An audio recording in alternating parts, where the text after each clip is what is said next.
6. Cara mengajak saudara muslim merenungkan keilahian Kristus secara mendalam. Pernah bertanya-tanya bagaimana cara menyampaikan keilahian Yesus kepada teman muslim tanpa terkesan memaksa atau menghakimi? Di video ini kita akan belajar strategi sederhana tapi jitu. Bukan menggurui, tapi mengajak mereka melihat Yesus dari sudut yang baru. 1. Mulai dari kisah firman Yesus yang penuh kuasa. Ajak teman muslim membaca langsung kisah di Injil, bukan sekadar ingatan kita. Misalnya, Yesus menenangkan badai, Matius 8:23-27, Markus 4:35-41, Lukas 8:22-25. Yesus membangkitkan anak janda, Lukas 7:11-15. Tanya saat baca bersama, menurutmu apa yang Tuhan ingin tunjukkan lewat peristiwa ini?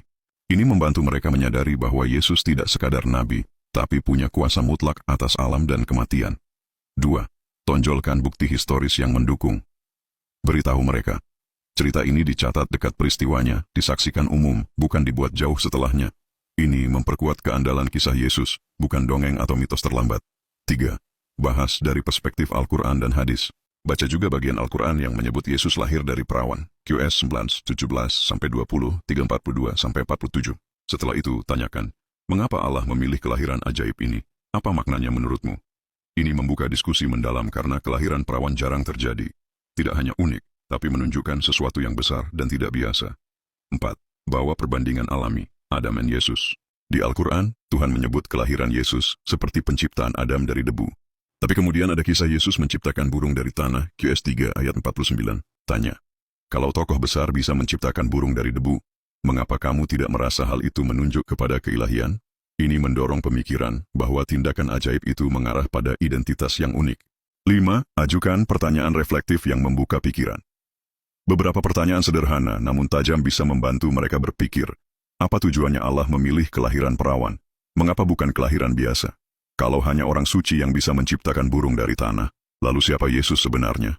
Apakah tindakan supernatural ini menunjukkan kelebihan selain sekadar kenabian? 6. Ajak baca Injil langsung. Bukan dengan penjelasan dari kita, tapi biarkan mereka membaca sendiri, meresapi teks, dan mengalami perbedaan antara khotbah dari manusia versus kata-kata langsung dari sumber asli. Kesimpulan 1.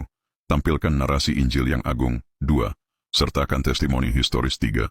Masukkan perspektif Al-Quran. 4. Ajukan pertanyaan reflektif. 5. Biarkan mereka membaca langsung. Dengan pendekatan ini, menghormati, rasional, dan berbasis teks, kita bisa membuka pintu diskusi nyata tentang keilahian Kristus, tanpa menghakimi tapi mengajak siap merenung. Yesus bisa jadi terkesan seorang nabi besar. Tapi medan debatnya bukan seberapa baik, tapi seberapa unik kelahirannya, mujizatnya, dan identitasnya yang tiada banding. Dari strategi ini, mana yang menurutmu paling mudah diterapkan saat berdialog dengan teman muslim?